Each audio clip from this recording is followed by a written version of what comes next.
ಶಿಕ್ಷಣದ ಜೊತೆಗೆ ಕನ್ನಡ ಸಾಹಿತ್ಯದ ಜ್ಞಾನವನ್ನ ಬೆಳೆಸಿಕೊಂಡಾಗ ಮಾತ್ರ ವಿದ್ಯಾರ್ಥಿಗಳು ಸಮಾಜದ ಅರಿವು ಹಾಗೂ ವ್ಯಕ್ತಿತ್ವ ವಿಕಸನವನ್ನ ಹೊಂದಲು ಸಾಧ್ಯ ಎಂದು ಶಿಡ್ಲಘಟ್ಟ ತಾಲೂಕು ಪಂಚಾಯಿತಿ ಕಾರ್ಯನಿರ್ವಾಹಕ ಅಧಿಕಾರಿ ಹೇಮಾವತಿ ಆರ್ ಅಭಿಪ್ರಾಯಪಟ್ಟಿದ್ದಾರೆ. ಶಿಡ್ಲಘಟ್ಟ ನಗರದ ಪದವಿ ಪೂರ್ವ ಕಾಲೇಜಿನ ಸಹಯೋಗದಲ್ಲಿ ಕರ್ನಾಟಕ ಸಾಹಿತ್ಯ ಅಕಾಡೆಮಿಯ ಚಕೋರ ಸಾಹಿತ್ಯ ವಿಚಾರ ವೇದಿಕೆ ವತಿಯಿಂದ ಶಿಕ್ಷಣದಲ್ಲಿ ಕನ್ನಡ ಸಾಹಿತ್ಯದ ಮಹತ್ವ ಕುರಿತು ಉಪನ್ಯಾಸ ಕಾರ್ಯಕ್ರಮ ಆಯೋಜನೆ ಮಾಡಲಾಗಿತ್ತು.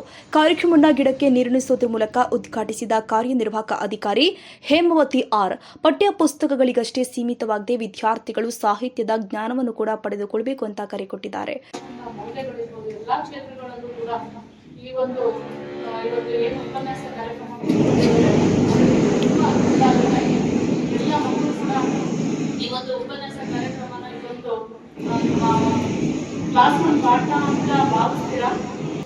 ಜೀವನದ ಎಲ್ಲಾ ಘಟ್ಟದಲ್ಲೂ ಸಾಹಿತ್ಯ ಅನ್ನೋದು ಎಲ್ಲಾ ರೀತಿ ಎಲ್ಲಾ ಅಂಗದಲ್ಲೂ ನಿಮಗೆ ಎಲ್ಲಾ ರಂಗಗಳಲ್ಲೂ ಕೂಡ ಇದು ಇರುತ್ತೆ. ನಿಮಗೆ ಈ ಒಂದು ಉಪನ್ಯಾಸ ಕಾರ್ಯಕ್ರಮದ ಲಾಭವನ್ನೆಲ್ಲ ಪಡ್ಕೊಂಡು ಈ ಒಂದು ಕಾರ್ಯಕ್ರಮವನ್ನು ಯಶಸ್ವಿಗೊಳಿಸಿ ಅಂತ ಹೇಳ್ತಾ ತಮ್ಮೆಲ್ಲರೆಲ್ಲ ಕೇಳ್ಕೊಳ್ತಾ, ಜೀವನದಲ್ಲಿ ಉನ್ನತ ವ್ಯಾಸಂಗದ ಜೊತೆಗೆ ಸಾಹಿತ್ಯ ಜ್ಞಾನವೂ ಕೂಡ ಅತ್ಯಂತ ಮುಖ್ಯ.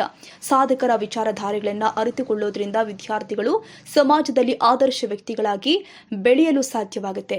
ಕಾರ್ಯಕ್ರಮದಲ್ಲಿ ಉಪನ್ಯಾಸ ಕೊಟ್ಟ ನಾಗರಾಜು ಕೆಎ, ಕನ್ನಡ ಭಾಷೆಯು 8 ಜ್ಞಾನಪೀಠ ಪ್ರಶಸ್ತಿಗಳನ್ನು ಪಡೆದಿರುವ ಹೆಮ್ಮೆಯ ಭಾಷೆಯಾಗಿದ್ದು ಅದನ್ನು ಉಳಿಸಿ ಬೆಳೆಸುವ ಜವಾಬ್ದಾರಿ ಪ್ರತಿಯೊಬ್ಬ ಕನ್ನಡಿಗರ ಮೇಲಿದೆ ಎಂದಿದ್ದಾರೆ. ವಿದ್ಯಾರ್ಥಿಗಳು ಕನ್ನಡವನ್ನ ತಮ್ಮ ದೈನಂದಿನ ಬದುಕಿನಲ್ಲಿ ಬಳಸುವುದರ ಮೂಲಕ ಕನ್ನಡ ಅಭಿಮಾನವನ್ನ ಬೆಳೆಸಿಕೊಳ್ಳಬೇಕು ಅಂತ ತಿಳಿಸಿದ್ದಾರೆ.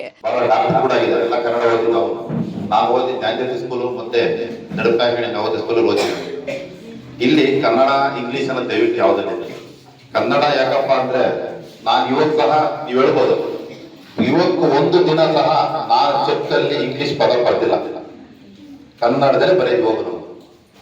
ಯಾಕಂದ್ರೆ ನಾವು ಒಂದ್ಸರಿ ಮ್ಯಾನೇಜರ್ ಕೇಳಿದ್ರು, ಸರ್ ದಯವಿಟ್ಟು ಇಂಗ್ಲಿಷ್ ದಯವಿಟ್ಟು ಬೇಡ, ನಾವೊಂದು ಕನ್ನಡ ಉಪಯೋಗಿಸಿಲ್ಲ. ಇವಾಗ ಒಂದು ದಿನ ಇಷ್ಟು ವರ್ಷ 38 ವರ್ಷ ಇವಾಗ ಒಂದಿನ ಇಂಗ್ಲಿಷ್ ಬರೋದು, ಮುಂದೆ ಕನ್ನಡನೇ, ಮುಂದಿನ ಕನ್ನಡ ಬರೆಯೋದು. ನಂಗೆ ಅದೊಂದು ಹೆಮ್ಮೆ. ಯಾವ ಬೇಕಾಗ ಹೋಗ್ಲಿ ಇವಾಗ ಕನ್ನಡನೇ ಬರೆಯೋದು. ಅರ್ಜಿ ಕನ್ನಡದಲ್ಲಿ ಇಸ್ಕೊಂಡು ಇಂಗ್ಲಿಷ್ ಬರುತ್ತೆ. ಯಾಕಂದ್ರೆ ನಮ್ಗೆ ಕನ್ನಡ ಮಾಡ್ಕೊ ಹೋಗ್ತೀವಿ ನಾವು. ನನ್ನ ಮಕ್ಕಳು ಸಹ CBSE ICSE ಹೋಗ್ತಾ ಇತ್ತು, ಆದ್ರೂ ಅವ್ರಗ ಕನ್ನಡನೇ ಕಲಿಸ್ತೀವಿ ಮನೆಯಲ್ಲಿ. ಕನ್ನಡ ಇಂಗ್ಲಿಷು ಹಿಂದಿ ಮಾತಾಡಲ್ಲ, ಕನ್ನಡಲ್ಲೇ ಮಾತಾಡ್ತೀವಿ. ನಾನು ಸಹ ಡಿಗ್ರಿ ಓದಿ ದೇವರಳ್ಳಿಯಲ್ಲಿ ಓದಿದಾಗ ನಾನು BA ಮಾಡಿದ ಮೇಲೆ ಅಲ್ಲಿ ಸಹ ನಮ್ಮ ಗುರುಗಳೊಬ್ರು ಇದ್ರು, ಅವ್ರ ಹೆಸರು ಮಾಡ್ಬಿಟ್ಟು ದಯವಿಟ್ಟು ಕ್ಷಮೆರ್ಲೆ. ನಾವು ಕನ್ನಡ ಮಾತಾಡೋದಾಗ ಅಂದ್ರೆ ನಾವು ಕ್ಲಾಸ್ ಆಗಿದ್ದಾಗ ಮಾತ್ರ ಲೆಕ್ಚರ್ ಅಂತ, ಹೊರಗಡೆ ಮನೆ ಫ್ರೆಂಡ್ಸ್ ತರ ಇದ್ದೀವಿ ನಾವು ಡಿಗ್ರಿ ಕಾಲೇಜಲ್ಲಿ. ದಯವಿಟ್ಟು ನೀವು ನೆಕ್ಸ್ಟ್ PUC ಇದ್ರಿ ಮತ್ತೆ ಡಿಗ್ರಿ ಹೋಗ್ತೀರಿ, ದಯವಿಟ್ಟು ನಿಮ್ಮ ಭವಿಷ್ಯವನ್ನು ಇಂಗ್ಲಿಷ್ ಕಲ್ತ್ಬಿಟ್ಟು ದೊಡ್ಡದೇನು ಯಾರೇ ತಿಳ್ಕಾಗಲ್ಲ. ನನಗೆ ಗೊತ್ತಿ ಕನ್ನಡ ಕಲ್ತ್ಕೊಂಡೇ ನೀವು ಬೇಕು ದೊಡ್ಡವರಾಗೋದು. ಜ್ಞಾನ ಅನ್ನೋದು ನಮ್ಮ ನಂಬಿಕೆ ಇರ್ಬೇಕಷ್ಟೇ. ನೀವು ಒಂದೇ ಒಂದು ನಿಮ್ಮ ತಂದೆ ತಾಯಿ ಮಾತ್ರ ಬಹಳ ಯಾರು ದೂರ ಮಾತ್ರ ಮಾಡ್ಕೋಬೇಡ್ರಿ. ನಿಮ್ಮ ತಂದೆ ತಾಯಿ ಬೆಳಗ್ಗೆ ಇದ್ರೆ ಊಟ ಹಾಕಿ ಬಾಸ್ ಹಾಕಿ ನಮ್ಗೆ ಇಲ್ಲಾಂದ್ರೂ ನಮ್ಗೆ ಹಾಕಿ ನಮ್ಮ ತಂದೆ ತಾಯಿ ನಮ್ಗೆ ಹಿಂಗೆ ಮಾಡೋದು. ಒಂದು ಪೆನ್ಸಿಲ್ ಕೊಡ್ಬೇಕಂದ್ರೆ ನಮ್ಗೆ ಇದ್ದಿದ್ದು ಜಂಪೋಟ್ ಕಾಸು ಜ್ಞಾನ ಸ್ಕೂಲ್ ಹೋಗ್ಬೇಕಂದ್ರೆ 50 ಪೈಸೆ ಜಂಪೋಟ್ ಕಾಸು ಹೋಗ್ಬೇಕಾಯ್ತು, 5 ಪೈಸೆ ವಾಪಸ್ ಬರ್ಬೇಕಾಯ್ತು. ಒಂದಿನ ಕಾಸು ಕೊಟ್ಟಿಲ್ಲ ಅಂತಿದ್ರೆ ಲೈಟ್ ಕಂಪ್ ಹಾಕಿರೋರು, ಒಂದ್ ಲೈಟ್ ಕಂಪ್ ಓಡಿದ್ರೆ ಒಂದ್ ಲೈಟ್ ಕಂಪ್ ನಡ್ಕೊಂಡು ಹೋಗಿದ್ರೆ. ದಯವಿಟ್ಟು ಸುಳ್ಳಲ್ಲ, ನಿಜನೇ ಇದೆ. ನಾವು ಅವಾಗ ಕೂತ್ರೆ ಅವಾಗ ಬಸ್ ಇರಲ್ಲ, ಏನಿಲ್ಲ, ನಾವು ಹೋಗ್ಬೇಕಾಯ್ತು. ಈಗ ನಿಮ್ಗೆಲ್ಲ ಬಸ್ಸು ಎಲ್ಲ ವ್ಯವಸ್ಥೆ ಇದೆ. ನಮ್ ದೇವರಲ್ಲಿ ನಿಜವಾಗ್ಲೂ ಇಲ್ಲ ಅವಾಗ, ಯಾಕಂದ್ರೆ ಅವ್ರು ತುಂಬಾ ಕಷ್ಟ ಇತ್ತು. ಅವ್ರು ಎಷ್ಟೇ ಇದ್ರು ಕರ್ತವ್ಯ ಮಾಡಕ್ ಬಂದಿರೋದು. ನಾನು ದೇವೋತ್ಸವ ಮಾಡಕ್ ಬಂದೆ, ಫಸ್ಟ್ ಬಿಟ್ಟೆ. ಈಗ ಸ್ಪೋರ್ಟ್ಸ್ ಕೂಡ ಮಾಡ್ತಿದ್ವಿ ಕಾಲೇಜಲ್ಲಿ. ಅವಾಗ ನಾವು ಖೋ ಮಾಡ್ತಾ ಇದ್ದು. ದಯವಿಟ್ಟು ನೀವು ಅಷ್ಟೇ ಬರೀ ಓದೋದೇ ಅಂತಿಲ್ಲ, ಕ್ರೀಡಾ ಬೆಳೆಸ್ಕೊಂಡ್ರೆ ಇಡೀ ಎಲ್ಲಿ ಬೇಕು ಏನ್ ಬೇಕು. ವಿರಾಟ್ ಕೊಹ್ಲಿ ತರ ಓದ್ಬಿಟ್ಟು ಏನ್ ಮಾಡಿಲ್ಲ.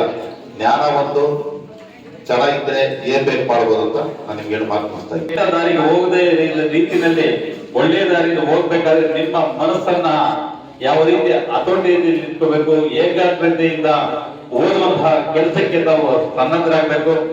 ಮನೆಯಲ್ಲಿ ಅಪ್ಪ ಅಮ್ಮ ಕೂಲಿ ನಾಲಿ ಮಾಡಿ ತುಂಬಾ ಕಷ್ಟದಿಂದ ನಿಮ್ಮನ್ನ ಸಮಾಜದಲ್ಲಿ ಒಂದು ಒಳ್ಳೆಯ ವ್ಯಕ್ತಿಯಾಗಿ ಓದಿ ಅಂತಕ್ಕಂಥದನ್ನ ಕಲಿಸ್ತಾ ಇದ್ದಾರೆ.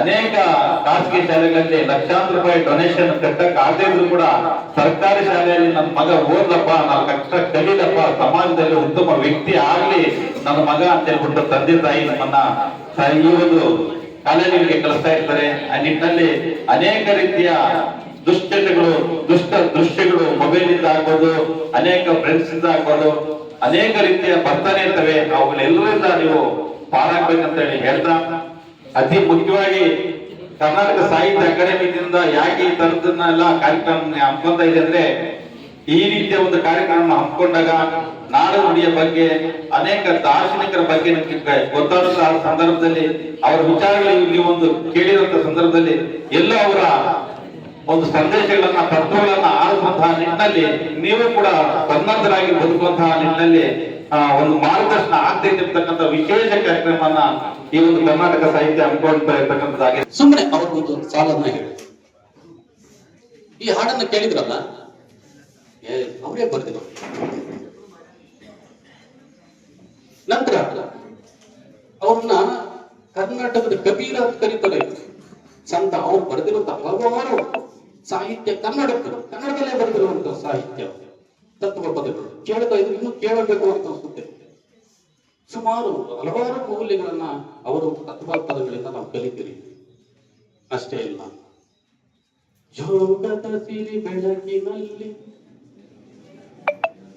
ಇಲ್ಲಿ ಆಡ್ತಾ ಇದ್ರೆ ಅಲ್ಲಿ ಬರ್ತಾ ಇದೆ. ಅದೇ ಆ ಕನ್ನಡದ ನಿತ್ಯೋತ್ಸವ ಕವಿಯ ಒಂದು ಪ್ರತಿಭೆ, ಆ ಒಂದು ನಿತ್ಯೋತ್ಸವದ ಕವನಕ್ಕಿರುವಂತಹ ತಾಕತ್ತು. ಪ್ರಶಸ್ತಿ ವಿಜೇತ KS ನಿಸಾರ್ ಅಹಮದ್ ಕೇಳಿದ್ರಲ್ವ, ಅವರೇ ಬರ್ತಿರುವಂತದ್ದು. ಅವ್ರು ಯಾರು? ಒಬ್ಬ ಮುಸ್ಲಿಮರು, ಆದ್ರೂ ಕೂಡ ಕನ್ನಡದಲ್ಲಿ ಅಷ್ಟೊಂದು ಸಾಹಿತ್ಯ ರಚನೆ ಮಾಡಿದಾರೆ ಅಂತಂದ್ರೆ ಆ ಕನ್ನಡ ಯಾವ ರೀತಿ ಇದೆ ಅನ್ನೋದನ್ನ ಅದರಲ್ಲೇ ನಾವು ತಿಳ್ಕೊಳ್ಬಹುದು. ಕನ್ನಡ ಅಂತಂದ್ರೆ ಬರೀ ಕನ್ನಡವಲ್ಲ, ಎಷ್ಟೋ ಇದೆ ಅದು.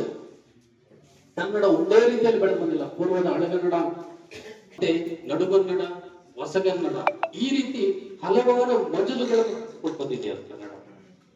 ಹೇಳ್ತಾರಂತಂದ್ರೆ, ಸಾಹಿತ್ಯ ಸಂಗೀತ ಕಲಾವಿಹೀನ ಸಾಕ್ಷಾತ್ ಪಶು ಪುಚ್ಚ ವಿಷಾಣ ಹೀನ.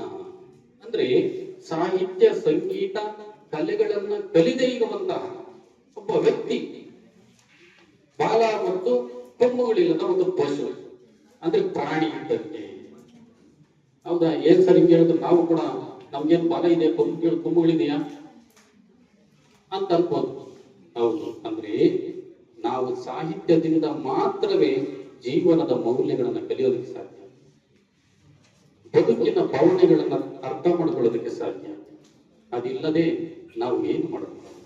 ಎಷ್ಟೇ ವಿಷಯಗಳನ್ನ ಕಲೀರಿ, ಎಷ್ಟೇ ಪದವಿಗಳನ್ನ ತಗೊಳ್ರಿ, ಅದರೊಂದಿಗೆ ನಾವು ಶಿಕ್ಷಣ ಪಡೆಯುವ ಹಂತದಲ್ಲಿ ಸಾಹಿತ್ಯವನ್ನ ಕಲಿಬೇಕು. ಕನ್ನಡ ಸಾಹಿತ್ಯ ಸ್ವಲ್ಪ ಸಾಗರದಂತೆ ಅದು. ಆ ಸಾಗರದಲ್ಲಿ ಆ ಒಂದು ಕನ್ನಡ ಪದಗಳು ಕೇಳೋದೇ ಒಂದು. ನೀವು ಕೇಳಿದ್ರ ಹಾಡುಗಳ ಕೆಲವು